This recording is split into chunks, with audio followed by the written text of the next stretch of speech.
Hey everyone, it is September 22nd, 2025, and we're going to do an update on the aquarium. We've got two pieces of bad news, one piece of good news about the aquariums. I've now been gone for 8 days, and the aquariums, I'm arranging them to be self-sufficient. Nobody died over the 8 days. Just like any wild animal, sometimes they can go a while without food. I wouldn't push it anywhere past 2 weeks. In that case, I'm going to get automatic feeders for these tanks.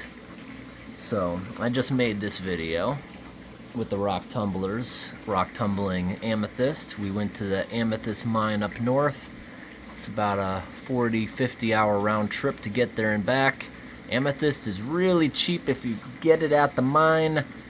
Around here, if you go to a rock store, it's like 3-4 times the price. So just bringing it back, it appreciated a lot if I ever wanted to resell it. Or the ones I'm tumbling over here, that also increases the value. But the crayfish down here is doing good. Some of his fish, I don't know if he ate any or not. Can't tell, I didn't count when I put him in there. But up top, we got white suckerfish, goldfish. So the first piece of bad news is the tanks got ick. Both of them do. They have ick. And I'm pretty sure I know which pet store it came from. Like I said, you always quarantine fish if you add anyone new to your community tank. We set this thing all up at once. So going forward, if we added anyone, we would quarantine them. So we didn't quarantine anyone first setting it up. But all the fish have it. It's not severe yet. I have ordered the medication. It will be here by Tuesday, which is 4 or 5 days away. So they're going to have to just last until then. There's a few things you can do. It says on the internet. I did a few of them. One is I upped the salinity of the aquarium. It's not up to salt water, but we basically made it brackish. I put about 1 teaspoon of salt per couple gallons of water in both these tanks. Made it super salty, slightly salty in there, which will irritate that parasite. It will make it not want to swim around in the water. You can also increase the temperature of the tanks. I'm kind of mad. These aquarium heaters are factory set at 74 degrees. It says 76, but it doesn't do that. It goes to 74. So I might have to get more heaters that have a knob where you can adjust it. 76 isn't going to cut it. Now, none of these fish want to be in water in the upper 80s, but upper 80s, hotter water for a couple of days can also supposedly kill the parasite. The fish will not like that. It will also stress the fish, so I got to think about if I want to go that route or not in the meantime before it gets here.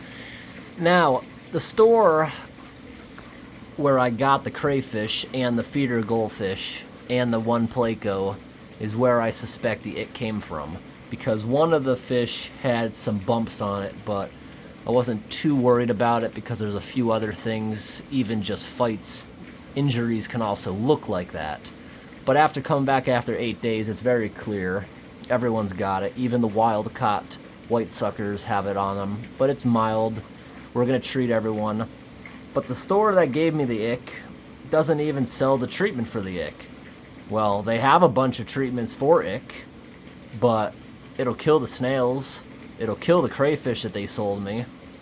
They sell things like crayfish and snails in the same store.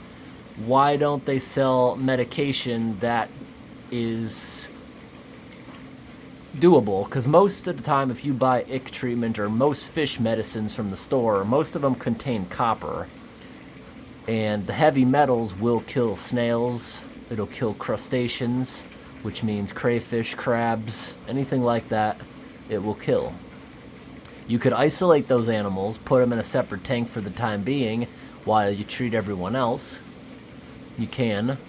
And once the medication's out of there, you can reintroduce it. It cannot live on the snails. It can't live on the crayfish.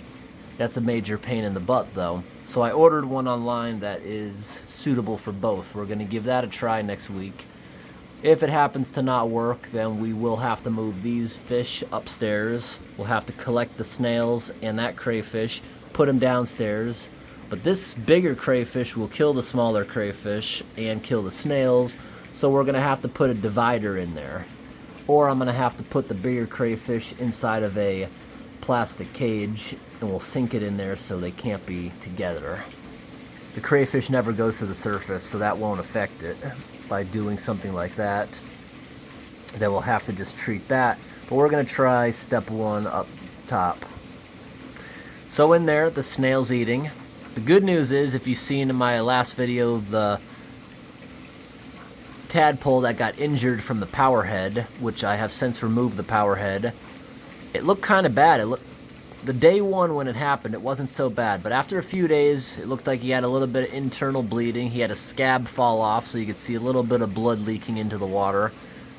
But now I came back, his injury completely healed.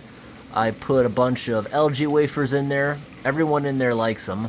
The suckerfish, the pleco, the goldfish, the snails, the tadpole, the dwarf crayfish. Everyone in there will eat those.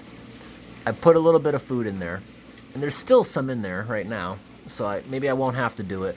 I usually will feed the algae wafers at night because the goldfish are pigs and they'll eat it all. But at night, the goldfish are sleeping, and the suckerfish are nocturnal. The snail's nocturnal pretty much. The crayfish is nocturnal, and more of them get a chance to eat. Then the goldfish can eat the leftovers in the morning. Downstairs, I also put a bunch of algae wafers. I don't know if the crayfish grabbed any. I'll have to give them a piece of fresh vegetable. That'll make them happy. But I said I had 2 pieces of bad information. In my experience, I used to have aquariums a lot. Every now and then we'd bring ick in and we'd have to treat it. In my experience, the ones that show symptoms of ick probably aren't going to survive it. In here, all the little goldfish have ick the worst. It's mildly, but you can see it on the wild-caught suckerfish. The big goldfish, you cannot see it at all. Can't see it at all. It's not even affecting them at this point.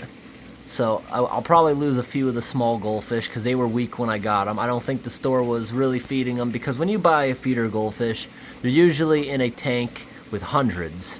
If they fed them adequately, they'd produce so much waste that they'd poison themselves. So a lot of times stores just do not feed them enough.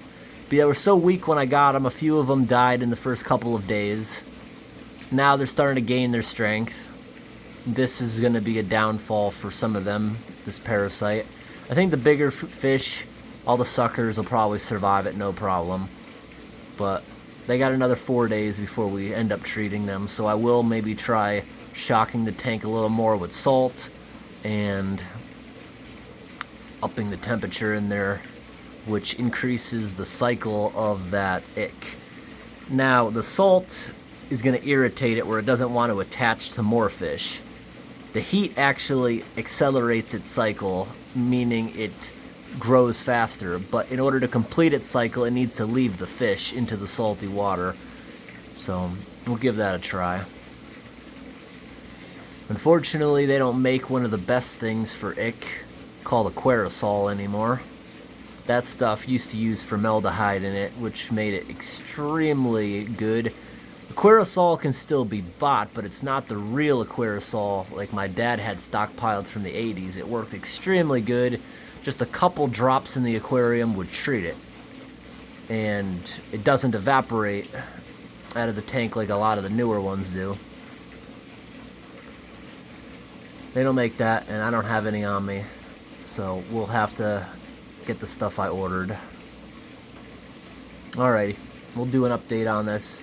As of now, everyone's healthy and it doesn't appear to be affecting anyone physically. Everyone's eating still despite it being on them.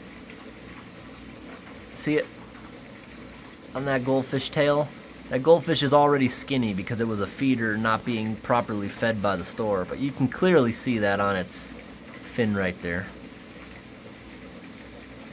It's harder to see on any of the other fish. It's just super noticeable on the goldfish and slightly noticeable on these wild-caught fish, which are down here intended as food for that crayfish. But we'll try to treat it. with the crustacean safe stuff. If not, we'll have to move all this guy's food up top, which it's a pain in the butt to catch those things. Originally, they were up top. I moved them down there because those are called dace, and they will probably kill the goldfish because they get territorial. Alright. Let's just hope this works next week, and that should be the end of it. If not, we'll have to do something stronger with the copper in it. And we'll have to move all the snails and everyone downstairs. Well, maybe I'll do the opposite, I'm not sure. Thanks for watching, everyone. If you have any advice on this, I'm open to it in the comments. Thank you.